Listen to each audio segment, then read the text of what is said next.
Gilbo here with Justin Elick breaking down some GPP bets. You and I are pretty fired up this morning. One, Scooter Jeanette has us, pants off. We're talking about Yu Darvish not being good, or you're talking about Yu Darvish not being good. I said not great. I didn't say not good. Over the last, but this year I agree, but over the last few years, you were just kind of shitting all over him. So listen, you think that Carlos Gonzalez is a good baseball player, and Scooter Jeanette has one less homer. Actually, he had 4 homers last night. Carlos got 5 all year. Dude, Carlos Gonzalez is not a top 100 hitter in baseball. There you go. There's your hot take. Not top 100. You want to go on the list? How much time you got? Yeah, we don't have that much time. This isn't a live stream for 24 hours. Adam Wainwright's a better hitter right now. Yeah, Bumgarner, but he's banged Noah up. Syndergaard. Yeah, all right. We're also talking Cavs Warriors, and there's been a lot going on. We've been sitting before the pod for like an hour and a half already. Yeah, I mean it's a good day in sports, and plus, I mean this early slate, which we won't spend a lot of time on. I mean it's Kershaw, Strasburg, and Coors with a 3-game slate. I mean it's a fun one, and you got Francisco Liriano, who by the way has not given up more than 5 hits in any game. Oh, there's your stat of the day. Yeah, he sucks. But please look into those game logs for him. Please don't. You're gonna throw up. But tonight's slate, 12 games, decent pitching. I told you I was kind of bummed that the Rays guy wasn't in there because he could have stacked whatever bats he wanted, but it's not bad. No, you could still get most of the bats you want, honestly. Like even the most expensive pitchers, Keuchel and Greinke are reasonably priced. So, I still think you can get pretty much anybody you want. Yeah, I think so. And there's a decent amount of high totals. I mean, you and I like Milwaukee. Bronson Arroyo's on the slate, which is obviously going to draw a lot of interest towards St. Louis, who have just been god-awful to stack and just even play this year, outside of Jerko. Yeah, exactly. They're like – I don't want to compare – I'm trying to compare it to like the NBA. You know how if you stack the Houston Rockets – they're the Houston Rockets of baseball. You can stack the Rockets all day long in a good matchup against the Suns or whoever it is, and they're going to score 135 points, but everybody's going to get 32 FanDuel points, every single player. And it's just like the Cardinals, you know what I mean? Aside from Tommy Pham hitting homers when he first came up, like nobody really has those huge games. Everybody just gets their 12 to 15 fantasy points, and you move on. But tonight could change. A guy like Steven Piscotty mashing the ball over the past 7 games. I mean, Arroyo's got a home run per 9 of almost 4 over the past month. So hate the Cardinals. I mean, they took their beating last night. It might be their turn tonight. So you definitely want to get some exposure, but I'm with you. I'm never excited about full stacks, even because Bronson somehow does that magic with that 65-mile-an-hour heater he's throwing. I don't know how he does it. And I mean, when he's bad, he's the worst pitcher in baseball, and it's not close, but somehow he just misses bats every once in a while. This is just going to be one of those games where, like, it's going to be Paul DeJong, Tommy Pham, Yadier Molina, and then Lance Lynn's going to have, like, an RBI, a bases-clearing RBI double, and that's your stack. Yeah. I mean, like, Senzatella last night had, a 3-run double? Yeah, it's going to be like that. It's going to be tilting again. First of all, Yadier Molina has 5 home runs this month. Oh, God, here's your cargo comparison. I'm not going to say a word. I'm not going to say a word, but he doesn't have power, so I don't know where that's coming from. I don't know, but if there's a team I'm really tilting, it's definitely Detroit from last night against Chavez. Oh my God. Yeah, you're not kidding, man. I mean, Avila, he was kind of chalky. That I get. I mean, it made sense to play him, of course, but I had some shares of everybody else. I mean, Upton, I saw you see a little stat tracker around the bottom of the screen if you're not watching the game. Like the highlight, I think, as of the 6th inning was Avila with the homer, Upton 1 for 3 RBI. Yeah, that was it. Cabrera pulled out to the track. Ian Kinsler is running on one leg. Yeah, I mean that's one of those fluky things, like how who was it a couple years? Oh, John Danks was just randomly had a couple of good games against the Tigers, and you just expect him to murder him, and they just couldn't touch him. And the Tigers might be the worst. Yeah, I mean that's the thing though. I mean they're pretty much top to bottom a power team, so when they're on, upside's massive, but. If they're not hitting home runs, there's no such thing as small ball in that team. Like, do they have any stolen bases this year? No. Obviously, I'm exaggerating, but I mean, think about it. Like, they're all just big dudes with no speed. Like, is Kinsler like the fastest guy they've got? Iglesias has a little bit of speed, I guess. I have no idea. And the fact that Victor Martinez is hitting 3rd just makes me mad. Yeah. Oh, yeah. Now, I mean, I got to find the team stolen base leaders now because, I mean, how many do you think they have? 10? I'd say they got 10 for the year. Oh, dude, I don't even know if they have 10. 8. Really? Give me 7 or 8. I mean, let's see. I got to find this because it's going to drive me nuts. But, I mean, it's got to be. All right, here we go. Team batting stats. Yeah, I can't imagine anybody being lower than them, is what I guess I'm saying. They have all right, 20. So 20? Yeah. Who? I don't know. I guess right, Reds have the most. Well, that's obvious. Wow. Okay, Justin Upton has 5. Iglesias 4. Okay. Andrew Romine 3. Nick Castellanos 2. John Hicks has 1. Oh, wow. Well, you know what's surprising to me is to see Colorado with only 14. I mean, Charlie Blackmon should have 14 alone, but he just doesn't steal anymore. No. That's because he hits round trippers. Yeah, that's true. You don't have to steal home plate. We already took it. Anyway. All right, let's talk this slate. Looking at catcher, this is probably a spot where I'm going to look to take some savings because I don't know. I'm not too interested. I mean, Buster Posey, Jimmy Nelson's actually been pretty good this year. I don't feel like paying up for him. Gary Sanchez might become a little bit popular because I think people are catching on to Porcello being a little bit bad.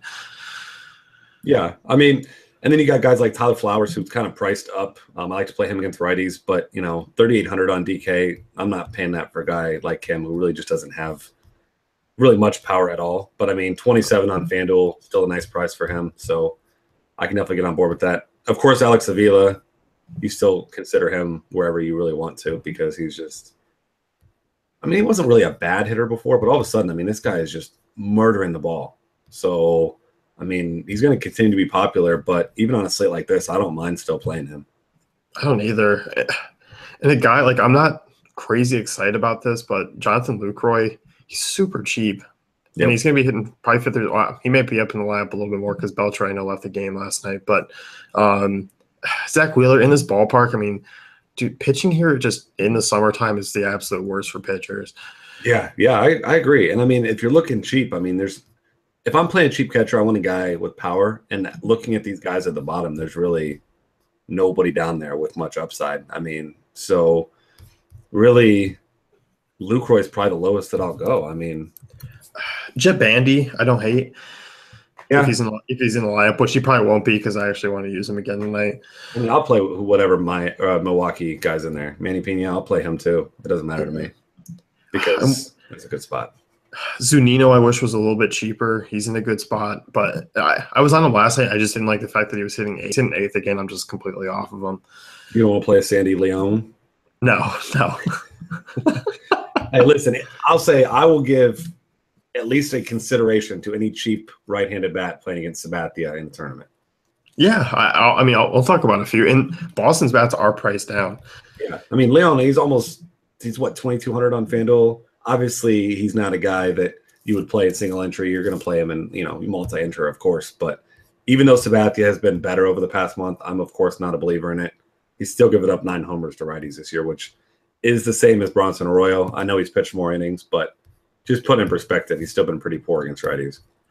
Yeah, I'll definitely take a look at the Sox bats. I mean, Leon's not a guy I hate. It's just one of those things. If you think Boston's going to absolutely go off, then I think Leon's in play. If you think they're going to score 5-6 runs, I don't think it'll be Leon. No, not at all. I mean, we're talking deepest of deep plays. Yeah. So, but overall, I mean, I think Bandy's in play. I think Lucroy's in play for cheap guys. I mean, if you are paying up, I mean, is it Avila? I think that might be the highest I go. I think he's the chalk option for sure. I mean, I don't know. We've talked about before. I'm not a believer in any way of Rick Porcello's. So I think if I'm paying up, I mean, Gary Sanchez is the guy I want. If we're talking money is no concern. I mean, he's around 600 more on both sites, I think. So yeah, he's up there. It's still Sanchez for me because, I mean, Porcello might just be the biggest fraud in baseball. Yeah, 40% hard contact rate to righties, 3.47 WOBA, 1.3 home runs per 9 this year. Yeah, there's no doubt he's been bad, and he's kind of been a little bit lucky too.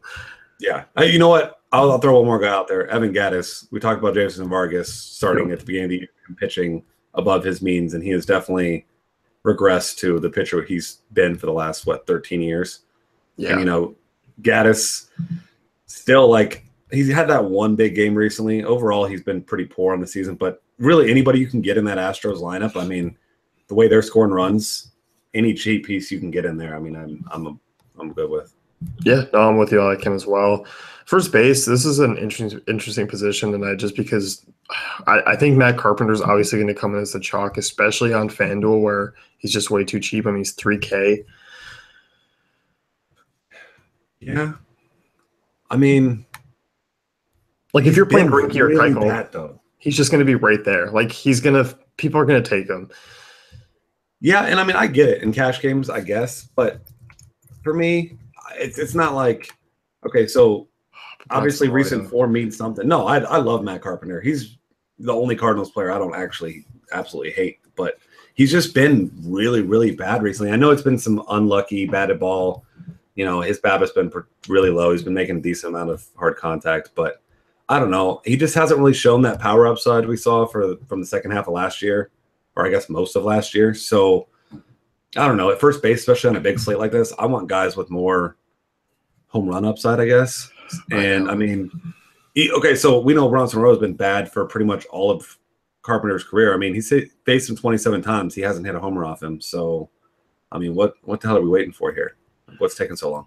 Yeah, I think the Cardinals, I mean, they're going to come in high owned, and I think I'll definitely have more shares of other guys than I actually will have of the Cardinals just because, like, I'll have the Cardinals plays just in case they do go off, but they're definitely – I'm not making them a priority. Yeah, and I mean, on a 12-game slate, I think they're going to be way more highly owned than any players rightly should be. Yeah. Not all of them, but and like you said, I just don't like playing Carpenter first base. Yep. But more power. Yeah, I mean, if I'm looking the same range, I mean, Hanley against a lefty at 3,300, I don't mind. Come off a home run last night. I mean, only 300 more, and I feel like he'll go lesser owned. Yeah. I mean, I'm cool with that. And then looking at other guys around, I mean, I guess more expensive for the most part. But if you aren't a believer in Darvish, Lucas Duda has been absolutely on fire. He's still only 2,900. I mean, in Texas, should be hot again, pretty much for the next 5 months or whatever it is there. So it's still just not a spot where I'm a fan of playing really any pitcher. So anybody with power there, obviously, with that hotter weather. I mean, Eric Thames, I know it's lefty, but if you Ty Blatch not missing hardly any bats. I think he has the lowest swinging strike rate of anybody on this slate, if I remember right. At least lowest or second lowest. And I mean, 3K for him in that matchup in that ballpark, I think he's going to be pretty low on too. Yeah, I'm with you. And I think if I am paying up, I love Chris Davis against Chad Kuhl. And Kuhl's just awful against lefties. 4.42 WOBA this year, 39% hard contact rate, just doesn't miss a ton of bats. I mean, Chris Davis in that ballpark. I mean, you want to talk about the guy with 2 home run upside. I mean, he's got it. Oh, yeah. I mean, he always does. I mean, I'm a fan there. You mentioned Kuhl's got actually the worst WOBA, worse than anybody against lefties this year. So that's saying a lot among this slate. So I'm there too. Another guy, Lance Lynn's giving up a 360 WOBA and 8 homers already to lefties, barely more strikeouts than walks. So Joey Votto in that ballpark, going to be a guy that's low owned like he always seems to be. Yep. And I mean, he hasn't really shown kind of that 2 home run upside, but you're always going to get good at bats.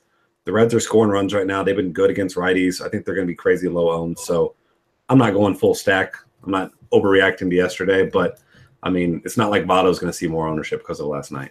Yeah. I mean, we just talked, 6 first basemen. I mean, you got a bunch of guys at different price ranges. Thames, Carpenter, Duda all cheap. Hanley's cheap. And then, Votto and Chris Davis are certainly in play. Yeah. And I mean, of course, Goldie, but you probably aren't going to be willing to pay almost $5K for somebody tonight. Yeah, I don't know.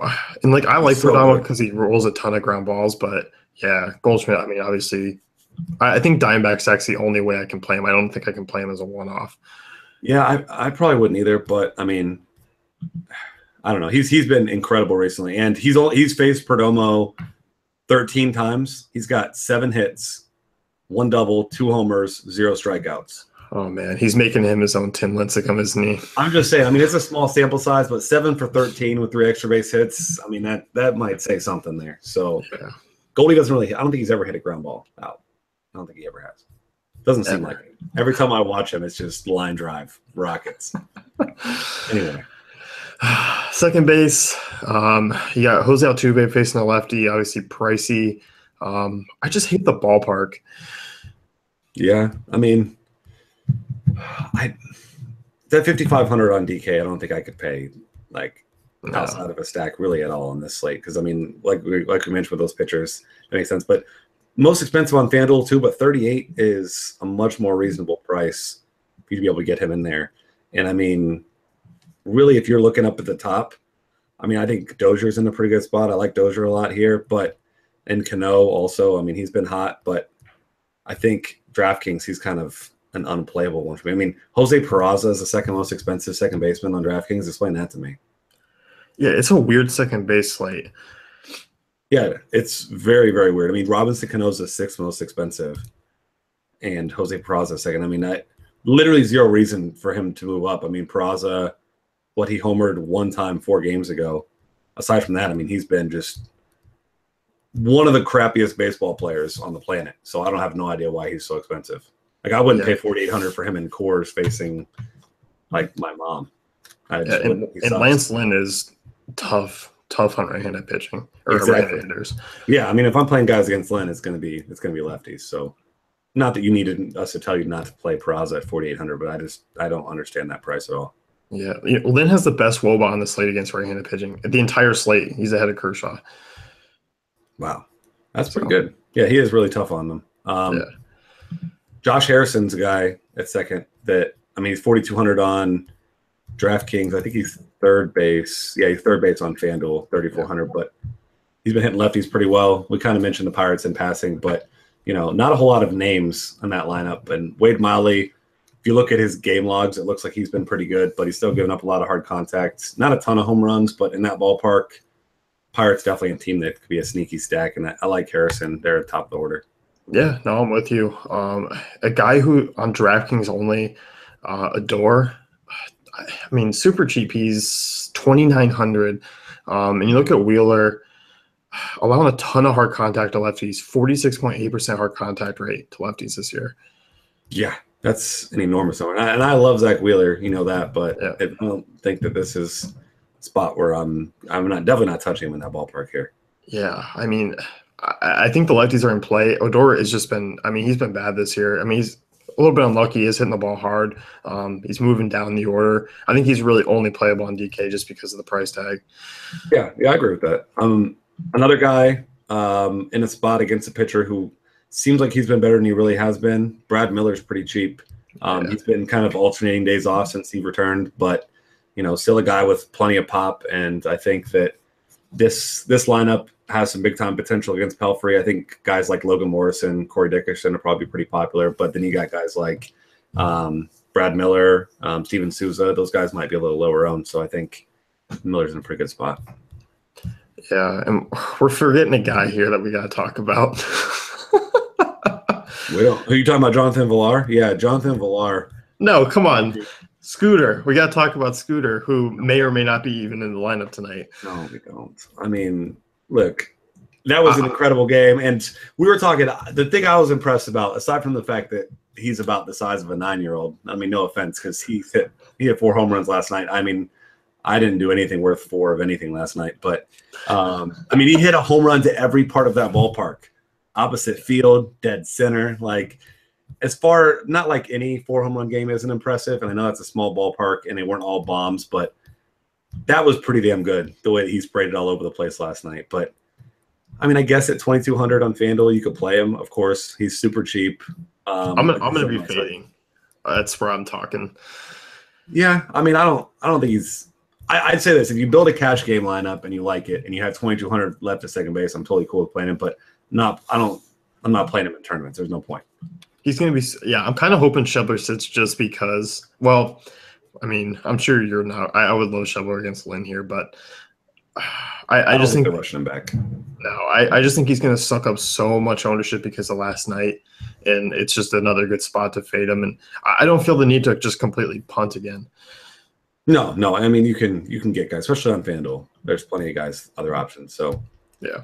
I mean, I don't think it's a necessary, just don't play him just because, but this guy's not a 4 homer upside type of guy. That was the night of his life. It's never going to happen anywhere close. He He won't hit 2 homers in a game ever again. No, he'll hit 3. He'll hit 3. Is that right? He's gonna pull Lonnie. He could, yeah. That was a golden night. Yeah, that was a great day. All right, third base. This is definitely a spot where I don't mind paying up. As you mentioned, Josh Harrison, very playable. Miguel Sano is always a guy who gets overlooked, I think, especially now with the new price tag. But against Gallardo, I have no issue playing Sano here. No, not at all. I mean, I think third base is the place where I want to pay up. Similarly priced as Sano, you've got Chris Bryant, who does have better splits against lefties, but Jose Urena has given up 7 homers already and a 4.17 WOBA to righties, 16 to 10 strikeout to walk ratio. So Bryant seems like one of those guys that always tends to go low owned on these big slates. I think the Cubs will be fairly popular since they're at home in this one. But, like I said, 12-game slate, I don't think you worry too much about ownership. I think Bryant is a guy you definitely got to keep. You got to consider at that tag. Yeah, no, I'm definitely with you. And I mean, I kind of look because Jake Lamb's right there. Perdomo does give up a fairly high hard contact rate to lefties and in that ballpark. So you might be kind of splitting hairs in terms of ownership with those 3 guys. But I think Lamb's going to suck up actually most of it. Yeah, I mean, I'm still kind of surprised that Lamb is not the most expensive third baseman on both sites. I mean, he's been, I think, easily the best. I mean, aside from maybe Nolan Arenado, he's been the best third baseman. I mean, I won't say it's not close, but he's definitely been the best in my book. Either way, if you want to save $300 if it matters, obviously you can get him instead of Sano. But like you said, those 3 top guys, can't really go wrong with any of them. No, I don't think so either. And then moving down, Kyle Seager's coming off a big game. This is a guy who's been much better at home. I like Seattle again here. I mean, another weak lefty. Safeco's opening up that roof again. I mean, the ball will fly out. Yeah, I mean, and who knows if Nelson Cruz is actually hurt or they were just resting him because he's old. But maybe he's not in the lineup. Maybe Seager moves up if he's not. It's hard to say. And I don't even want to say this next guy, but he's actually been hitting, and he's facing a bad lefty, David Freese. Yes. Pretty cheap. Yes. I don't have to say it. I didn't want to, but I mean, 2,900 on FanDuel at that ballpark. Wade Miley, we know, is not as good as it seems like he's been this season. We mentioned the Pirates. I mean, I think McCutchen needs to move up in the order. I mean, that's going to happen soon, right? He's been batting 6th. I mean, I think you put Freese down to 5 and bump McCutchen up, right? I would think so, and I would think that happens tonight because I look and go, you can't play Josh Bell ahead of McCutchen on tonight's slate, but once again, 70% of these coaches are morons.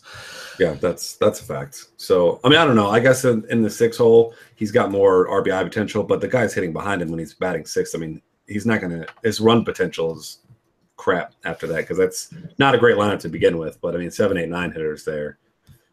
Wolf. I mean, and granted, it is in Baltimore, so, you'll get the DH. You won't have to have Chad Kuhl get his one at-bat before he gets rocked in the 3rd inning. But I don't know. I think – I still hate David Freese, like with an absolute burning passion, but whatever. He's in a good spot. Yeah, I definitely don't mind him here. And I think basically he's probably the lowest that I'll go. I don't hate Paul DeJong. He's actually got some pop. I know I kind of made fun of him earlier in the stack, but he's actually a guy I wouldn't consider punting with. Yeah, that's absolutely as low as I'll go also. Yeah. Shortstop, I mean, you do have Carlos Correa, you have Zach Cozart, but as we talked about, Lynn's been tough on right-handers. What did you say? It's Correa. Stop. We're done. No, I know, but I'm just saying.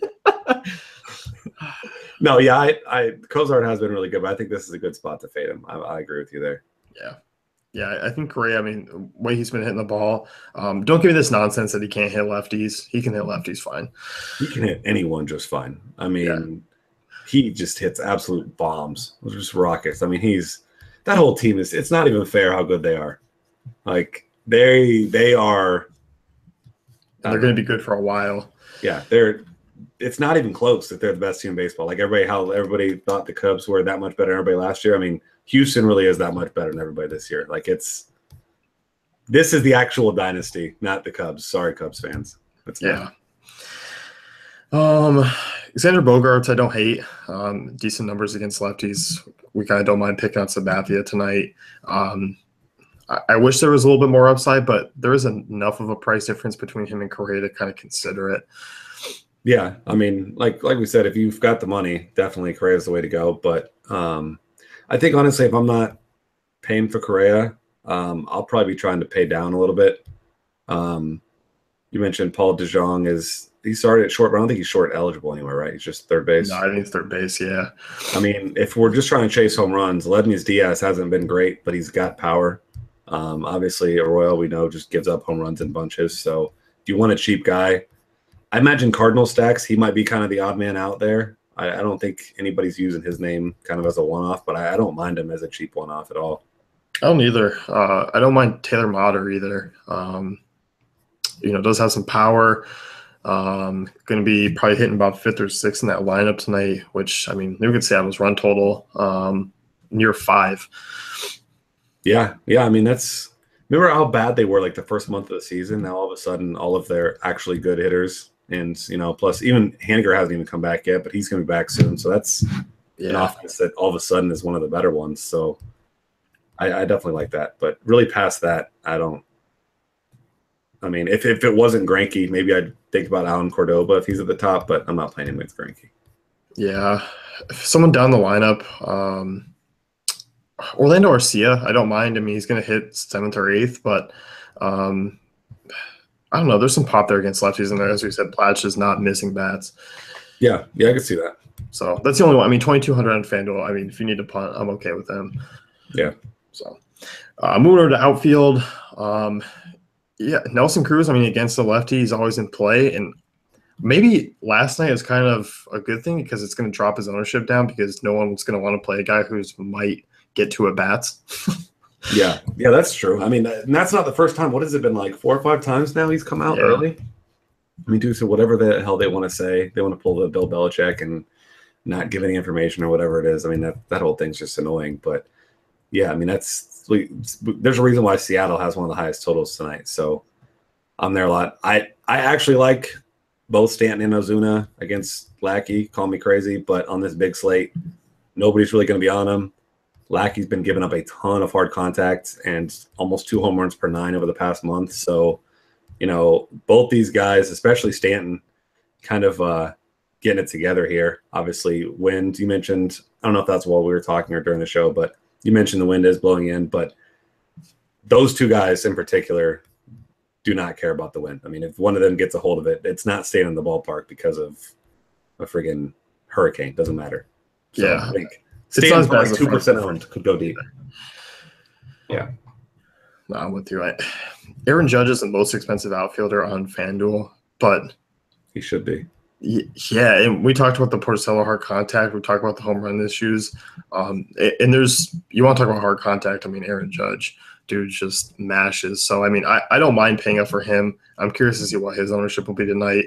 A guy I don't hate is Michael Conforto because I don't think people are going to pay the price tag. And we talked about Darvish where still some issues with home runs and hard contact and hot night in Texas. I mean, he's going to be 5%.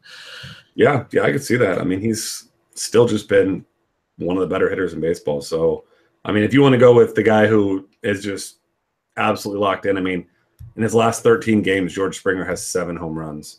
And he's going to be batting, at the top of the order once again in the best lineup in baseball. Gets a lefty.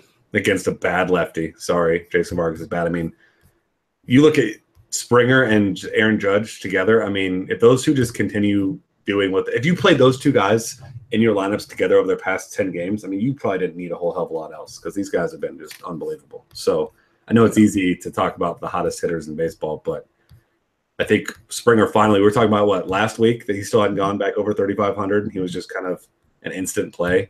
Yeah. And I mean, he should be priced at 4,200. I mean, all offense intended to Corey Dickerson, but he does not belong as a more expensive hitter than Mookie Betts and right behind George Springer. Stop. Dude, Dickerson's been. He's been very good. Don't get me wrong, but he's not George Springer, Mookie Betts good. No, but he's been good. You love hating Betts. I don't understand. I don't love hating on Mookie Betts. I'm just saying. Look at every week, man. You're hating on Mookie Betts. Betts has not been that good this year. Okay, I saw a stat the other day. It said, see if you can figure this one out. Over the past, I think it said since the beginning of 2014, the most hits in baseball. So 2 and 3 were Xander Bogaerts and Mookie Betts. Who's number 1? Most hits? Most hits. We got to toss in Mike Trout, right? Nope. Most hits. I don't know. Jose Altuve. Ah, damn. Yeah. Yeah. I Okay. mean, Corey Dickerson's not on that list either. Jesus. Well, no, why would he be? I'm pretty sure he missed like half of 2015, half of 2016. He did, and rightfully so. But All right. anyway, there's a ton of outfielders that are just. Yeah, we talked McCutcheon already. You and I both like him. We love the Brewers outfielders: Domingo Santana, Keon Broxton, Hernan Perez, who's also third base eligible on DK if you want to use him there. Yeah, I love all those guys. I mean, Steven Souza has been really good. He's 3,800. We've mentioned Tampa Bay in a really good spot, but I love these big slates because it doesn't seem like anybody's going to be particularly highly owned. Steven Piscotty for a little bit cheaper than that. He's been hot. And he's been walking a ton too. His play discipline's been awesome this year, so you got to like that, especially against a guy like Arroyo. He's going to give you a great at bat and just sit up there and wait for one to just mash. So he's got 2 homer upside.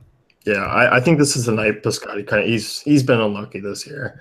Yeah, I know. He hit one out last night. I think he's got 2 this week, but I still don't think he's going to be.